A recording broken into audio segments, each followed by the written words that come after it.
এই বিশাল দুনিয়া, এই আকাশ বাতাস, পাহাড় নদী মানুষ, সব কিছুর একদিন শেষ আছে।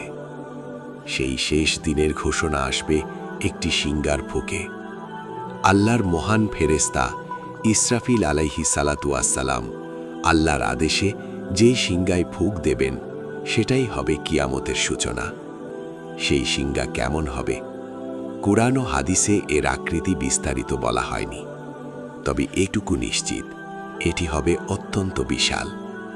এর শব্দে সমগ্র সৃষ্টি কেঁপে উঠবে, আকাশ ফেটে যাবে, পাহাড় উড়ে যাবে, মানুষ দিশেহারা হয়ে পড়বে।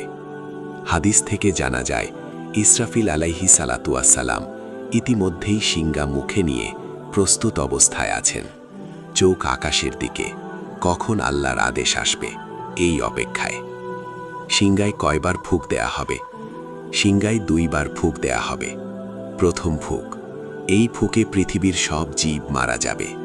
রাজা প্রজা ধনী গরিব কেউ বাঁচবে না। দ্বিতীয় ফুঁক, সবাই আবার জীবিত হবে, হাসরের ময়দানে উপস্থিত হবে। সেদিন কেউ কাউকে সাহায্য করতে পারবে না। শিক্ষা, সেই দিনের আগে আজই আমাদের প্রস্তুত হতে হবে।